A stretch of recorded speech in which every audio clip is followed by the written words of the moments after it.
So hello everyone, welcome back to my channel इंग family. तो आज हम करने वाले क्लास 12 हिस्ट्री के chapter number 2 which is king farmer and towns. तो ये जो वीडियो है मैं यूजुअली जैसे हैंड रिटन नोट से करती हूँ वैसी नहीं है, ठीक है। तो ये जो नोट्स है ये आपके एनसीईआरटी द्वारा ही बनाए गए हैं और ये जो है एक टाइप से आपको ओवरव्यू है पूरी चैप्टर का।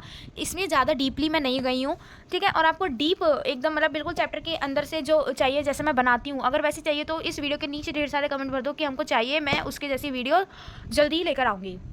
ये जो वीडियो है अगर आप चैप्टर बुक में जाने से पहले देखोगे या बुक कंप्लीट करने के बाद देखोगे तो आपको एक क्विक रिवीजन के लिए बहुत अच्छी वीडियो ये पक्का साबित होगी, ठीक है। तो अब वीडियो शुरू करने से पहले आप जो है इसको लाइक कर देना और शेयर कर देना, कमेंट कर देना और चैनल को सब्सक्राइब कर देना, ठीक है। So without wasting any time अब हम अपने चैप्टर की तरफ बढ़ते हैं। Let's get started.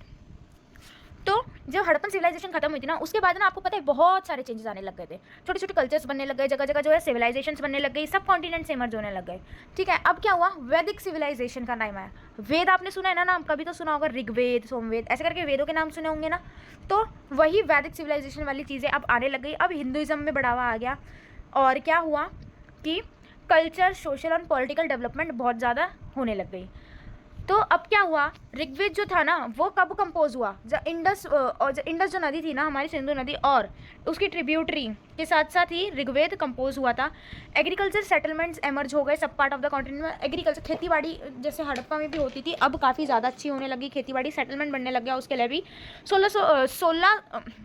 600 BC new kingdom and cities were emerge, ठीक है। न्यू किंगडम्स आ गए, अब राजाओं का इलाका हो गया पूरा, न्यू सिटीज़ बनने लग गई। अब जो है ना डेड बॉडी को डिस्पोज करने के लिए, डेड बॉडी को खत्म करने की भी नए नए टेक्निक्स आने लग गई, जिसको एक नाम था मेगालिथ्स, ठीक है। 600 BC में क्या हुआ, वो एक बहुत ही ज़्यादा बड़ा टर्निंग पॉइंट था फॉर द इंडियन हिस्ट्री।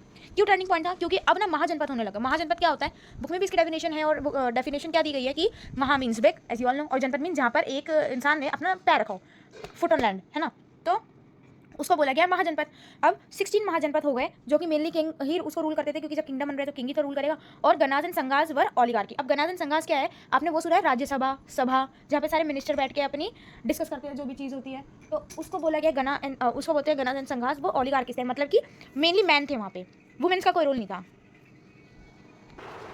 अब क्या हुआ, 600 से 400 BC के बीच जो मगध था ना, एक मगध 16 जनपद में से ही एक है, ठीक है। तो वो बहुत ज़्यादा पावरफुल बन गया था अमंग ऑल 16 जनपद, महाजनपद, ठीक है। तो क्या हुआ, emergence of Mauryan empire by Chandragupta Maurya. अब आपने नाम सुना होगा अशोका का, चंद्रगुप्त मौर्य का, तो अब इनका एमरजेंस होने लग गया था। और मौर्यन एम्पायर इतना बड़ा था, इतना एक्सटेंडेड था कि उन्होंने अफगानिस्तान और बलूचिस्तान के एरिया को भी कवर कर रखा था। चंद्रगुप्त मौर्य के बाद जो है उनके ग्रैंड सन, जो उनके पोते थे अशोका, वो बहुत ज़्यादा फेमस रूलर बने। और अशोका जो है ना बहुत मेजर रोल प्ले करते हैं चैप्टर के अंदर भी और रियल लाइफ के अंदर भी। अशोक ने जो है बुद्धिस्ट, जो बुद्ध धर्म होता है, बौद्ध धर्म, उसको प्रेरणा दी और उसको बहुत ज़्यादा प्रचार किया। इंस्क्रिप्शन वगैरह सब अशोक एम्पायर के टाइम पे ही हुआ था। और अब क्या हुआ कि हमें मौर्यन एम्पायर के बारे में काफ़ी कुछ जानने को मिला, जिसके सोर्सेज क्या थे, स्कल्पचर्स, अशोका के इंस्क्रिप्शंस, लिटरेरी, ठीक है। जैसे कि इंडिका अकाउंट। अब आपने नाम सुना होगा चाणक्य, तो उनकी जो लिखी हुई बुक थी ना, उसको इंडिका अकाउंट बोला गया, मेगास्थनीज द्वारा जो कि लिखा गई थी, बुक में मेगास्थनीज मेंशन है, हाँ। अब न्यू नोशन ऑफ किंगशिप, मतलब कि जब किंगडम मारते तो किंगशिप किस प्रकार की थी, राजाओं का क्या चलन था। तो 200 BC से जो है नए नए न्यू चीफडम्स एंड किंगडम्स जो है काफ़ी सारे कॉन्टिनेंट्स में बन गए। ये हमने पहले भी पढ़ लिया कि काफ़ी किंगडम्स एंड चीफडम्स मतलब बनने लग गए थे। अब क्या हुआ, Chola, Chera and Pandya in Tamilakam known from Sangam text. Sangam text जो है एक लिटरेचर का ही नाम है, ठीक है, आपको पढ़ के समझ आ रही होगा इतना। तो उसमें एक चीज़ मेंशन करी गई है जिसका नाम है तमिलकम। तमिलकम सुनने में ही लग रहा है तमिलनाडु का कोई टेक्स्ट होगा, जिसके अंदर मेंशन है अबाउट चोला, चेराज एंड पांड्या, उसके बारे में हमें पता लगा। फिर most of the states including Satavahanas and Shakas had control over long distance trade network. तो अब हमको सातवाहन एंड शाकाज रूलर के बारे में पता लगा। ये सब जो है ना रूलर के नाम है, सातवाहन रूलर, शाका रूलर, ये सब रूलर्स के नाम है। और हमें पता लगा पढ़ के कि जो है ना ये जो सातवाहन और शाकाज है ये बहुत ज़्यादा लॉन्ग डिस्टेंस में ट्रेडिंग करते थे उस टाइम। कुशानास जो थे उन्होंने बहुत बड़ा किंगडम जमा रखा था अपना फ्रॉम सेंट्रल एशिया से नॉर्थ वेस्ट इंडिया। और their history has been reconstructed from inscription, coins and sculpture which convey a sense of notion of kingship. मतलब कुशानास के बारे में हमें कहाँ से पता चला है, उनके इंस्क्रिप्शन से, कॉइन से और स्कल्पचर से, जो ये मूर्तियाँ थी। और ऐसा बोला गया जो है ना ये मूर्ति कुशाना किंग की है। History of Guptas 4th century CE has been constructed from literature, coins and inscriptions. अब गुप्ता डायनेस्टी की यहाँ पे बात हो रही है। गुप्ता डायनेस्टी के बारे में भी हमको कहाँ से पता चला है, इंस्क्रिप्शंस, कॉइन से। प्रथस्टीज जो था उनका लोकल टेक्स्ट था, जिसके उससे हमें पता चला है। फिर स्ट्रेटजीज़ कुछ थी जिससे एग्रीकल्चर को बढ़ावा दिया जा सकता है, जैसे कि आयरन फ्लो का यूज़ करना, हल का यूज़ करना, और इंट्रोडक्शन दिया इन्होंने ट्रांसप्लांटेशन को, मतलब एक जगह पे एक से ज़्यादा क्रॉप भी लग सकती है, 2 क्रॉप एक बारी में उग सकती है, ऐसा सब इन्होंने बढ़ावा दिया। और इरिगेशन मेथड, वही पानी की सिंचाई करना खेतों की, ये सब इन्होंने सिखाया। वेल्स मतलब कुएँ, टैंक, जो कैनल्स, इन सब का इन्होंने इंट्रोडक्शन दिया। लैंड ग्रांट रिलीजियस इंस्टीट्यूशन और ब्राह्मण, अब क्या हुआ, लैंड ग्रांट्स मिलने लगे, मतलब कि ज़मीन गिफ्ट में दे दी रिलीजियस इंस्टीट्यूशंस को, जैसे मंदिर वगैरह को ज़मीन गिफ्ट में दे दी, ब्राह्मणों को दे दी। एग्रीकल्चर बढ़ाया इन्होंने, ठीक है।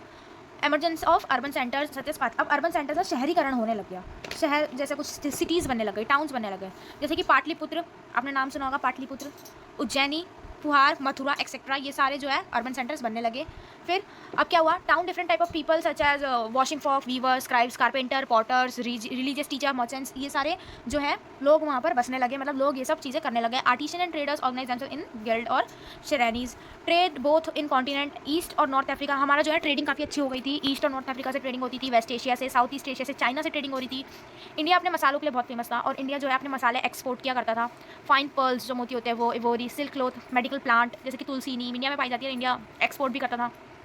Exchange were facilitated by the introduction of the coinage, coinage की इंट्रोडक्शन, मतलब पहले बार्टर सिस्टम चलता था, फिर कॉइनेज का आया कि अब हम सिक्के करेंगे, ट्रेडिंग में सिक्के का यूज़ किया करेंगे। पंच मार्क, जो मतलब कि ऐसे कोई मार्क एक उसका, जैसे हमारे जो नॉर्मल सिक्के होते हैं उस पर किसका साइन बना होता है, सिक्कों पे भी एक साइन बना होता है, जैसे अशोक स्तंभ बना होगा, तो ऐसे कुछ पंचमार्क बने हुए होते थे। सिल्वर एंड कॉपर के कॉइन्स जो है लाए गए। The first gold coin were issued by Kushan king, जो कुशान थे ना, उन्होंने ही गोल्ड कॉइन को सबसे पहले लाया था, एमसीक्यू के लिए इंपॉर्टेंट है। जेम्स प्रिंसेप एक ऑफिसर था जिसने क्या किया, जो कि ईस्ट इंडिया कंपनी का ऑफिसर था, जेम्स प्रिंसेप, इसने ना डेसिफर मतलब कि अशोक की जो ब्राह्मी स्क्रिप्ट थी उसको पढ़ा था, उसको समझा था, कब 1838 में। लिमिटेशन ऑफ इंस्क्रिप्शन एविडेंस, एक लिमिटेशन से आपका पूरा 8 मार्क्स का क्वेश्चन आता था। इस फॉर्मेट से जो है जब सैम्पल पेपर आएगा तो हमें पता चलेगा कि कैसा पेपर आने वाला है। अभी सैम्पल पेपर रिलीज़ नहीं हुआ और कहीं भी से भी बुक खरीदने की जरूरत नहीं है सैम्पल पेपर्स की। Limitation of inscription evidence letter are very faintly English, अब लिमिटेशन इंस्क्रिप्शन पता ही ना, जो पत्थरों पे लिखते हैं उसको वो कहते हैं इंस्क्रिप्शन। इंस्क्रिप्शन की लिमिटेशन मतलब नेगेटिव पॉइंट भी कह सकते हो, क्या था कि जो इंस्क्रिप्शन थे बहुत पुराने थे, अब वो इतने पुराने हो गए हैं, बहुत से टूट भी गए हैं, और जो उसकी लिखावट है वो बहुत ज़्यादा हल्की हो गई है, दिख नहीं रहे हैं, लेटर मिसिंग है, और उसका मीनिंग समझ पाना बहुत मुश्किल है। अब कुछ हम मगध के बारे में पढ़ते हैं, क्योंकि मगध से रिलेटेड भी आपको एक सेपरेट क्वेश्चन 3 से 4 नंबर का आता है, पिछली बार आया था, मेरे एग्जाम में भी आया था। मगध जो है प्रेजेंट डे बिहार के अंदर है, और ये मोस्ट पावरफुल महाजनपद है अमंग 16 महाजनपद, जो हमने पहले पढ़ा। मगध जो एक ऐसा रीजन है जो कि एग्रीकल्चर वहाँ पे बहुत ज़्यादा प्रोडक्टिव है।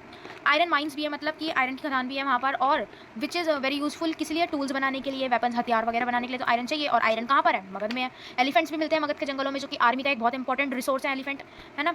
और गंगा नदी जो होती है और उनकी ट्रिब्यूटरी जितनी भी नदियाँ मिलकर गंगा नदी बनाती है, वो सब जो है मगध से होती हुई जाती है बिहार की साइड से, जो एक चीप एंड कन्वीनियंट कम्युनिकेशन का सोर्स बन जाती है।